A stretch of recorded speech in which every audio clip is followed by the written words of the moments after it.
When Jerry Royce was about 10 years old and riding home with family members from a Cardinal baseball game, he announced to everyone in the car, "I'm going to be a baseball player." Not an unusual thing for a 10-year-old to say. A lot of kids dream that. Few make it. But as it turned out, that's exactly what Jerry became for a long time.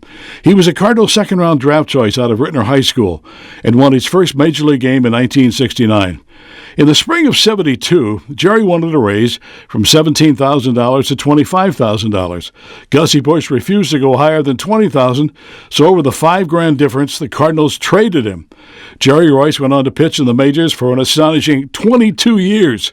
He pitched for 8 teams, including the Cards, the Dodgers, Astros, Pirates, Reds, Angels, White Sox, and Brewers.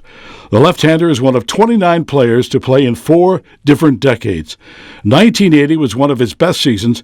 He won 18 games and lost just 6 for the Dodgers and threw a no-hitter against the Giants. It would have been a perfect game except for an error by the shortstop. Jerry Royce, who was denied a no-hitter 8 years ago against Philadelphia when Larry Bowa singled in the 9th, is now 1 out away from a no-hitter. The first one we have seen by a Dodger pitcher in 10 years. The first no-hitter at Candlestick in 12 years. But he has to get Bill North. North has grounded out twice, flied to left. A veteran who is a threat to bunt, 0 for 3.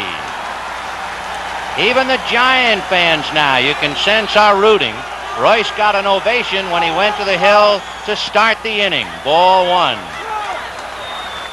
8-0 Dodgers, but it is Jerry Royce. Little nubber, back to Royce. He picks it up. He's got a no-hitter. Jerry Royce, at 31 years old, has done it. A no-hitter. He missed a perfect game only by an error by Bill Russell in the first inning. What a magnificent moment for the Big Blonde. He beat the Yankees in a 1981 World Series game with the Dodgers. In 1982 against Cincinnati, the first batter doubled, and Jerry retired the next 27 consecutive hitters. Jerry is the second pitcher in history to win at least 200 games. He won 220 without winning 20 in a single season. In addition to being an outstanding pitcher, Royce was considered one of the best pranksters in baseball. He's legendary for the capers he pulled, like tying Tommy Lasorda's shoestrings together so he would fall down trying to walk, and running a teammate's underwear up the flagpole in spring training. Cardinal fans can't help but wonder how many games he would have won in St. Louis, except for Gussie Busch's refusal to pay Jerry another $5,000. But in the end, a great career for the left-hander from Rittner High School, and we're proud to welcome Jerry Royce into the St. Louis Sports Hall of Fame. Well, here we are again. You and me. Yeah, we were teammates in 1970. Right. You got called up in the middle part of June, and I came about 3 or 4 days later. We met, I guess, for the first time in Chicago when that was a couple of doubleheaders, and then there were more doubleheaders in Pittsburgh to follow. A lot of rainouts early in the season. Well, those were the consequences that brought us both to the big leagues with the Cardinals. Yeah, of course, you got called up in 69 for the first time, right? Oh, was that fun. And, you know, Irv, you guys were making way too much money because, what'd you say, 65, they were making $15,000. 69, the minimum salary was $10,500. Isn't that something? 70 was $12,000. And that was a raise from the $6,500 that major league players used to get in the mid-'60s. Oh, yeah. Yeah. Enough of that. Well, I'll ask you right away. Do you begrudge the money that players are making today? Not a bit. Not one bit. Because there is a lot of money in the sport. There's a lot of money in all sports. And there's no reason why the players, the people who are out there, that people buy the tickets to see, shouldn't share in some of that. You may think that the players earn a lot of money, but what about the people who are owners or the groups, the companies that are owners? They're not in it not to make money. They're making some money too. So there's a lot to go around, and I'm just glad that today the players get their share. Yeah, and I always say, when people ask me that question, I say, look how fortunate I was and when I was born, and not 20 years earlier when they're really taken advantage of. But, you know, the whole change in sports is because now it's a big business. Back then, it was almost like an owner's hobby, and they didn't charge the ticket prices. There was no licensing. The revenues were not there, and as we saw, over $5,000 in your contract. You went to Houston. Unfortunately, that was going to be a good trade because we got Scipio Spinks, who was looking like he was going to be a phenomenal pitcher, great personality, and then he got hurt in that first year and really ended his career. Who knows how good Scipio Spinks could have been? He started off 72 or 73, and he was all-star bound. There was no question about it. And then he was used as a pinch hitter at second base, a base hit in Cincinnati through the infield. Scipio ran through a stop sign at third and then tried to score, but ran into Johnny Bench, tore up his knee, and at that time they thought he would get better, but it just didn't happen, and his career at that point was pretty well shot. Yeah, I see him now because he does scout Major League games and everything for the Houston Astros, but all right, so the same year you get traded to Houston, a guy named Steve Carlton, he wanted $70,000 and Gussie only wanted to pay him $65,000, and so he left. Now, you won 220 games. Carlton won 329 games.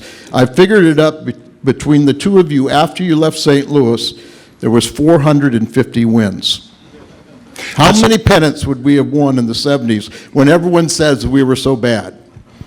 Well, there might have been a lot more, and in my book, and this is going to be my first shameless plug for my autobiography. By the way, it's Bring in the Right-Hander. It's available on Amazon or at jerryroyce.com. So in case there's any questions about that. I'm hard of hearing, I didn't hear that. I'll get to it in a minute. Yeah, we'll just spice it in when we have to here. But I thought about those trades. Also, you might want to include Mike Torres, who won 185 games, who's originally Cardinal property. 3 pitchers that had prolonged careers that, had they stayed in St. Louis, well, you got to figure that the fortunes of the ball club, as well as the pitchers, might have been different for St. Louis. That's one of those things where there's only 3 possible outcomes. The Cardinals and the players would have been as good as what they were when they went to other teams. The Cardinals would have been better, or who knows, maybe it had just all been down the toilet, and none of us would have been as good as what we were when we went and changed teams. So you got to take a look at some of those things and what could have been. Could have is the big 2 words. You know, in the video, they talked about you being a prankster. I was sort of, got pulled into the pranksters. I can't remember Jack's name.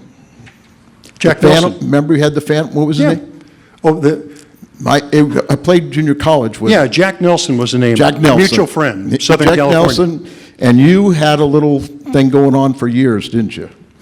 We did, but that was outside of baseball. But inside of baseball, pranks, it was, to me, it was just a lot of incidents when, well, things just happened and they happened to be funny. You know, a lot of guys had to deal with baseball. They did it with drugs. They did it with alcohol. They coped any way they possibly could, because to play the game of baseball, well, any sport for that matter, at the top level, you have got to deal with a lot of stress, because there's guys coming up behind you who are cheaper, and they're looking for the best team that they can put on the field 24 hours a day. So the stress gets to you, and there's got to be a way to relieve it. Like I said, there was drugs, there was alcohol. Some guys wisely went to religion, and that seemed to help them. For me, it was just a sense of humor. Crazy things that would happen, or something that would happen that would relieve the pressure for me as well as my teammates. All right, then tell us about Tommy Lasorda. Well, you know, when you bring in Lasorda, I can tell you not only about pranks, but also Tommy was a prankster himself. In fact, when I joined the Dodgers in spring of 1979, we were in Houston, and I got my first fine by the Dodgers about 2 hours after I joined the ball club. And it was one of these things. The Dodgers had this kangaroo court, $5 for this, $10 for that. If you left the toilet seat up, that's $10. All these little piddling kind of deals. Now, we were in Houston, and you remember in Houston there was a clubhouse guy by the name of Pete Prieto, a Cuban refugee who was always drinking Cuban coffee. And the other thing that you remember about him is that he had a theater-grade popcorn machine that was so good that they couldn't bag the popcorn and get it out to the players fast enough. So what he did is that he put it in beer trays and spread it around to 6 different picnic tables that were in the clubhouse. Well, there is a rule, a general rule with clubs, that if you go and grab some food, you got to be dressed. You got to cover yourself, your private parts. I happened to take a shower, put a towel around me, and I saw that popcorn was steaming, so I walked by and grabbed a handful and started eating it. A voice behind me says, "That's $10. I said, $10 for what? He said, "It's $10 for not dressing as you go to the food." And I said, "That's $10, huh?" He says, "Yeah," and this was Lasorda. He looked at me, he says, "And if you argue it and you lose, it's going to be 20. And I said, "Really? Well, how much is this?" I stood up on the step of the picnic table, took off my towel, and put my bare ass right into that popcorn. Welcome to L.A., Jerry. You had a habit of doing that with cakes, too. Yes, it's happened with cakes, too. If you... Yeah, we won't go into that. We're getting, it's still a family audience. Oh, we can do whatever, you know. That's We're up after here, party they're stuff. down there. Yeah, that's after party stuff. We get into that. All right, now, you tied Lasorda's shoelaces, but were you part of the lock him in his room and took out the phone? I get a lot of credit and blame for that. I didn't do that. I would take credit if I did it. No, that was John Stone. John Stone also wanted to do something crazy that particular day, too. In the Dodgers spring training, everybody had their separate kind of hotel room or cabana at Dodgertown. And both John Stone and Yeager decided to tie Lasorda up in his room and then nail the window shut and then take out the little carbon thing in your phone so that they couldn't hear you when you called. And so Lasorda is yelling and screaming, knowing he's got to catch the bus in 10 minutes, and he can't make it. So eventually somebody hears him, and they come over, and they had tied his doorknob to a palm tree out there with something, and they had to cut it loose so that Lasorda could catch the bus. But the story behind that nobody knows is the fact that Jay wanted to put green dye in the shower so that when Tommy took a shower, he would come out green like they did in Private Benjamin. He had already put the stuff in the shower head, and he came up to me, started laughing, and told me what he did. I said, "You idiot." I said, "Tommy takes his showers in the locker room. Mrs. Lasorda takes her showers in the hotel room." Okay.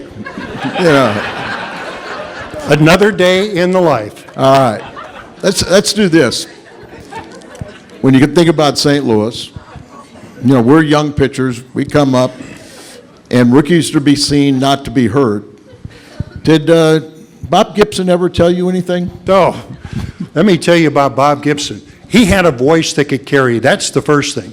You could hear him laugh or you could hear him talk when you were out in the hallway coming into the locker room, when you turned a corner after coming off that elevator. And you knew something was up because Gibby was there. I had a locker two lockers away from him. Fortunately for me, it was Mike Torres that was between us because Butch, the clubhouse guy, put everybody according to number. Gibby was 45, Torres was 48, I was 49. So it was Mike who caught the brunt of Gibby more than I did. But yes, Gibby could be tough on rookies. But one thing about him, if you pulled him aside and you asked about something, it was a serious question, he would take the time and give you an answer. He would show you a grip on a pitch, but he would do it in such a way that it wouldn't step on the feet of a pitching coach. We had some good pitching coaches with the Cardinals. So Gibby was helpful because he knew if he could do something to help me win, by virtue of that, we would all win. The club would win. So that was just a way to make the club a little bit better. He still is that way. If the young kids will come up and talk to him, most of them have heard the stories and are intimidated by him. But he'll open up if you ask him, but you've got to ask him first. Yeah, he did have his own way about doing things. There was no question about that. I remember my first spring training. I was 19 years old. Less than 2 years earlier, I was at Rittner High School. I was playing baseball for them, and here I am 2 years later. I'm in my first major league spring training. What a trip that was. The Cardinals in '67, they went on to win the World Championship. They missed by a game in '68. I come down in 1969 with a team that has been in the World Series the last 2 times, and there's Sports Illustrated there, there are newspapers there, there are radio people, there are all kinds of people. The Cardinals were the center of baseball in those years. And then, of course, there were the people that came into the clubhouse as well, including Stan Musial. How about the classic way that Stan and Red would meet one another? You know Stan was there. You go, because, what do you say, Red? What do you say? What do you say? And then Red would respond in kind, what do you say, Stan? What do you say, big guy? That was the end. That was about the extent of their conversation. At 19 years old, to be introduced to this, growing up in Overland, in St. Louis, collecting baseball cards of these guys, and I see them together for the first time, and it's all, what do you say, Red? What do you say, Stan? All right, you played with 8 different ball clubs, so obviously you've had to play with so many different personalities. Give us some of your favorite teammates. Wow, that's a tough one. Well, let's just go through some of the teams. Well, from the Cardinals, I went to Houston, spent 2 years there, got traded for Milt May, was a pretty good catcher. And Houston needed a catcher, and they needed a left-handed bat. Milt May, the catcher, filled the bill. I got traded to Pittsburgh, spent 5 years there, so I came across Willie Stargell. Willie Stargell probably had the best line I ever heard about the philosophy of baseball. The umpire says, play ball. He doesn't say work ball, and that's the way we go about doing our job. Never get too high, never get too down. Willie struck out or hit a home run. When he came back to the bat rack, he took his helmet off, put it in the slot, and dropped his bat in that same slot that it was when he picked it up. Always kept an even keel. Very classy gentleman. Very classy, no doubt about it. And of course, going to the Dodgers, there were all kinds of different players, but and many had stature. Steve Garvey might have been the nicest guy that you'd ever want to meet. The guy that you see with Steve Garvey, when you see him on TV, that's who he is personally. He's that nice. We had dinner one time, and, well, we had dinner a lot of times. This was down in spring training. And a fan comes up to him and starts talking to him. A lot of times, players will say, you know, it's nice to meet you, thank you, but I'm with friends. Not Steve. He spent a few minutes talking to this guy, and the guy was so impressed and so enamored. He asked Steve, he said, would you mind if we called home and you could say something to my dad? My dad would really be impressed. And I sat there and I go, what's going to happen here? Steve said, sure, let's do it. They went out to a payphone, and you could see him, and Steve was talking to this guy's dad. But that's just one of the stories about Steve Garvey. These are things that he did on a daily basis. Another very impressive man. You know, we could talk about this all the time, but I think it's time to plug the book. Is it? A second shameless plug. Now, I wrote this book. It was intended to get the collection of stories before I'd forget them. In my mid-60s, I didn't want to lose some of that luster and some of the details about it. And as I'm writing the book, doing the research, I said, I need a title. I need a title that's a catchy title. And so that little voice in my head comes to me and said, well, why don't you use something that is uniquely yours? And I said, okay, let's do that. And then I remembered all of the different times that a manager would come out to the mound and he would talk to me. Usually he came out, said a few words, and then he said those immortal words. The home plate umpire asked him, Tommy, what you going to do? And he says, I'm going to bring in the right-hander. That is how I named my book. But I named it after one particular time that Lasorda and I had a meeting on the mound. Now, you know this. You can tell when that manager climbs those steps, whether you're in or whether you're out. With Lasorda, it was the first step because usually there was a couple of four-letter words that accompanied that I could hear even on the mound at Dodger Stadium. Out he comes. I got to think fast. And so he gets out there and I said, before you do anything, listen to what I have to say. Hands on his hips, bottom of the mound. He says, all right, go ahead. I said, I vote to stay in. And I know that you're voting to take me out. I knew that when you climbed the steps. He goes, yeah. And I said, let's let Steve Yeager, who was the catcher that night, and by the way, I was doing well with Yeager for about the last 6 weeks. We were winning ball games every time I went out there. And to my surprise, Lasorda says, okay, we'll let Yeager cast the deciding vote. By this time, Yeager comes out from behind the catcher, or from home plate, still has his mask on. And Lasorda explains to him, all right, we're going to do this the democratic way. He wants to stay in, I want to take him out. You're going to cast the deciding vote. Off comes the mask. Yeager looks at me, looks at Lasorda, looks at me again, then looks at Lasorda, and he says to him, should have taken him out 2 innings ago. One last thing, because here you grew up at Rittner High School, grew up in St. Louis, so you had a chance to play for the team of your dreams, played for 7 other ball clubs. We all say whoever's worn the birds on the bat has tremendous pride in that. And once a Cardinal, always a Cardinal. Do you believe that? Well, I believe you believe it. Hey, your ass didn't get cast out of here like mine did. Out of here. But I gotta say something. I know Ron Jacober read a lot of the story, picked up some of this from my book, and you remembered it too, because you were there. But I was traded, and I found out later it wasn't necessarily because of the money, it was because I grew a mustache. And Mr. Bush didn't like a mustache. So Red came up to me in spring training and says, you know, mustache has got to go. And I said, Red, is there a rule against it? And he goes, well, no. And I said, well, okay.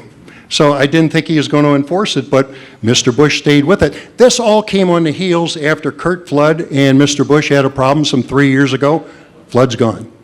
Carlton has a salary dispute with Mr. Bush. They settle on a 2-year contract. That contract's up. Carlton believed that he was worth half of what Gibson was getting at the time, and that was about money. So all of this comes, and also Marvin Miller in 1969 was with the Players Association. So all of these things together, you can understand Mr. Bush's state of mind. Mr. Bush treated his players royally. And when I say family, I say that and mean it, because there were a number of times in the early 60s, players of color couldn't find a place to stay in spring training. Mr. Bush sought a solution. He rented out 2 hotels and invited every player with their families to stay in spring training. He was the only owner to ever do something like that.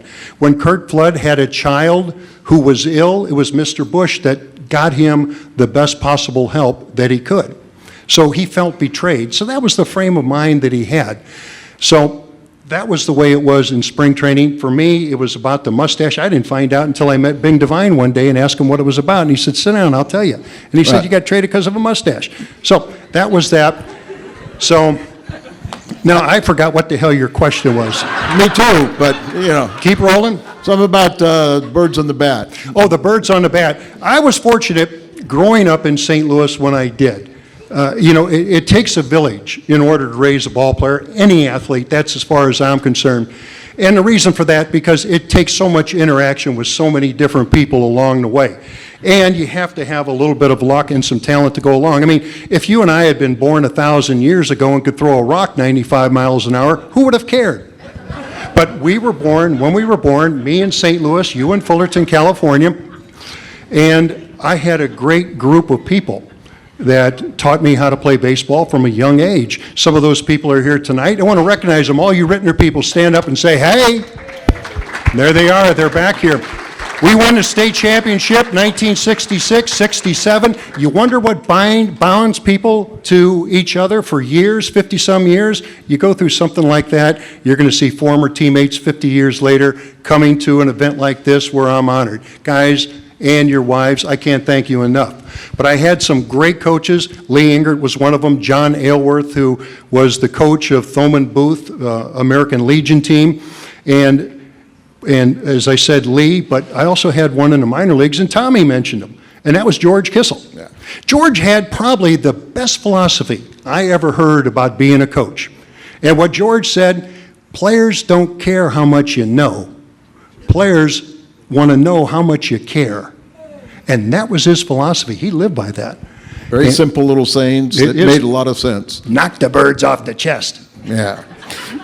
Jerry, I got to say this. You mentioned I was from California. Yeah. You're from here. Yeah. I came here and make my home here because I married a St. Louis girl and love it here. You went west. What's wrong with you? A lot of it wasn't my choice, Al. It wasn't my choice. It was Houston to Pittsburgh to L.A. to Cincinnati to the California Angels, because that's who they were back then the White Sox, the Brewers, and then the finale with the Pirates, which you saw in the video. So, Well- for me, it was great. One final thing I want Sure. to say here to Greg and to Tim, many thanks for having me and my wife come back here for a victory lap in front of all of you people here in St. Louis. It's been a love affair my entire life. I'll be 70 years old next month. But to each and every one of you who I have met over the years, who sometime, one time or another, said something that really helped me or it helped another athlete, you made a difference. You made a difference with me, and that's part of the reason why I'm here tonight. My thanks to you and to the St. Louis Sports Hall of Fame for me being here tonight. Thank you, Joe.